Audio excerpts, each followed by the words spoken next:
Nuurul-islam, reviving the sunnah of the Prophet sallallahu alaihi wasallam. Bismillah, alhamdulillah, wassalatu wassalamu ala rasulillah. My brothers and sisters in Islam, I want to share with you a serious hadith and a serious topic that teaches us the importance of preserving our tongues and being very careful of what we speak. Abu Hurairah radiyallahu anhu and Abu Qatada radiyallahu anhuma narrated a hadith on behalf of the Messenger sallallahu alayhi wasallam. And this hadith, it's a story and it is authentic and it's found in Sunan Abi Dawood and other books of a Sunnah. And Nabi sallallahu alayhi wasallam said, there were two men from Bani Israel. One of them, كان مجتهد في العبادة. He was committed upon worship. He was a worshipper. He would worship Allah Azza wa Jal day and night. وَالْآخَرُ كَانَ مُذْنِبًا. And the other man was a sinner, an intense sinner. So every time the worshipper would walk past the sinner, he would say to him, أَقْصِرْ, stop committing sins. He would warn him, he would remind him of Allah, and he would condemn this person's sins. And he'd always do this. Until one day, the sinner said to the worshipper, خَلِّنِي وَرَبِّي أَبُعِثْتَ عَلَيَّ رَقِيبًا.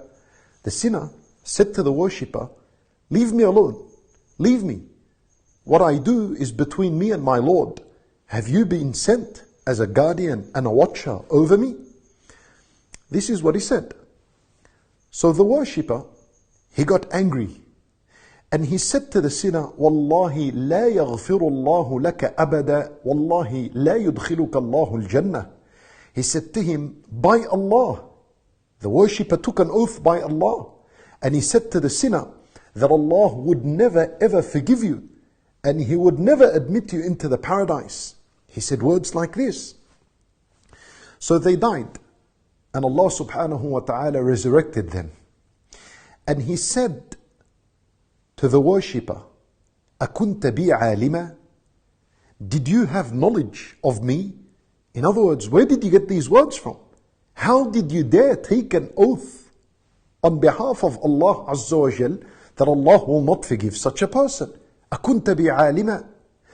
And then Allah Azza wa Jal, He said to him, oh, did you have the ability to do what I do? Meaning, did you have the ability to put this person in the hellfire or admit him into the paradise? Was this in your ability? Then Allah subhanahu wa ta'ala judged and He said to the sinner, go to the paradise, I have forgiven you. And He said to the worshipper, اذهبوا به إلى النار. He said to the angels, take him to the hellfire. Allahu Akbar. My brothers and sisters in Islam, this is a very important hadith. I tell you why. Today, there is many people that are very careful when it comes to al-halal and haram. They make sure that their income is halal, so that they eat what is halal and feed their families what is halal. And these are the same people that are very careful when it comes to haram.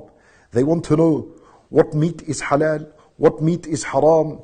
They want to know what transactions are halal and what transactions are haram. And they keep away from the haram. And they adhere to what is halal and what is permissible, and they adhere to Allah's worship. But they don't take notice and consideration for the words that come out from their tongue. Allahu Akbar. Look at this person. This is a worshipper that ended up being thrown in Jahannam because of a word he said. And that is, that he said to a sinner, Allah will never forgive you. And this is the word that a person is supposed to be careful of. Why? Because when a person looks at a sinner and says to him, Allah will never forgive you, then that can only stem and come out of arrogance and ego and self-righteousness. Such a person, he said this word out of arrogance. Out of arrogance. He saw himself. He took pride in that which he done. And he thought he's a worshipper and that he can speak on behalf of Allah. And saying such words goes against at-tawheed. Because this is speaking on behalf of Allah in that which you have no knowledge. Who gave you knowledge that Allah Azza wa Jal will not forgive such and such. How many times in history there were people that acted like Fir'aun and worse than Fir'aun, and Allah subhanahu wa ta'ala by His mercy forgave them, and He accepted their tawbah, and He guided them and made them from the people of the paradise. How many people lived a life of sin and rebellion and transgression? One sin after the other, minor sins, major sins, rebellion, exploding in rebellion.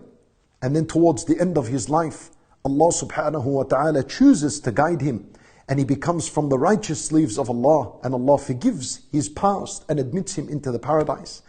How many times has this happened in history? And how many stories have we read of people that Allah Azza wa Jal has guided after a life full of misguidance? Therefore, we need to be careful, my brothers and sisters in Islam, not to speak such words. Abu Hurairah radiyallahu anhu, when he heard this story, you know how he reacted? He said, وَالَّذِي نَفْسِي بِيَدِهِ تَكَلَّمَ بِكَلِمَةٍ أَوْبَقَتْ دُنْيَاهُ وَأُخْرَاهُ. I want you to imagine Abu Hurairah radiyallahu anhu. When he heard this story from Rasulullah sallallahu alayhi wasallam, he reacted with emotion. He said, Wallah, by Allah, this righteous man spoke a word that destroyed his worldly life and his hereafter. And it is indeed true, because everything of the good he did in this life was destroyed. None of it was accepted. He lost reward for all of it. And in the afterlife, he was thrown in the hellfire. What did his worship benefit him? What did his worship benefit? Nothing. Subhanallah. This is why in the hadith, same hadith but different wordings, the Nabi sallallahu alayhi wa sallam, he said, فَإِنِّي قَدْ غَفَرْتُ لِفُلَانِ وَأَحْبَطْتُ عَمَلَكَ.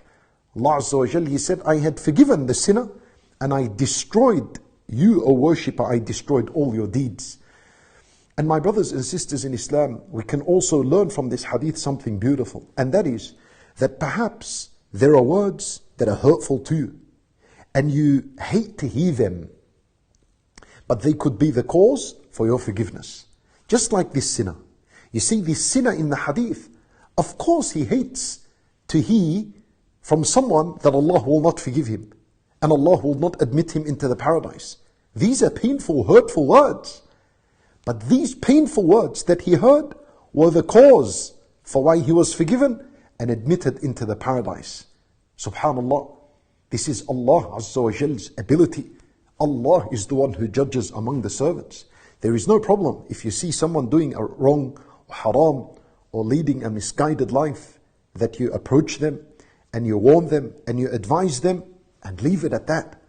Do not judge and do not say that such and such, Wallah, Allah will never forgive you, and Wallah, Allah will never admit you into the paradise. Never say words like this, because this is knowledge only with Allah.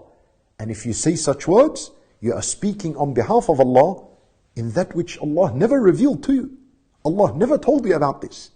And therefore, it nullifies, it diminishes from your tawheed that you're supposed to have. We ask Allah Azza wa Jal to forgive us all. We ask Allah Azza wa Jal to guide us and to guide our tongues to speak that which pleases Allah alone. إنه ولي ذلك والقادر عليه. وصلى الله وسلم وبارك على نبينا محمد وعلى آله وصحبه أجمعين. Ẹ tẹ like button yẹn, bákan náà kẹ́ tẹ subscribe button, lẹ́yìn náà kẹ́ wá tẹ all láti ra àwọn videos wa tuntun míì, lẹ́yìn náà kẹ́ share video yẹn, k'Ọlọ́run bá kó bá wa san yín ní ẹ̀san lóore. JAZAAKUMU khairan.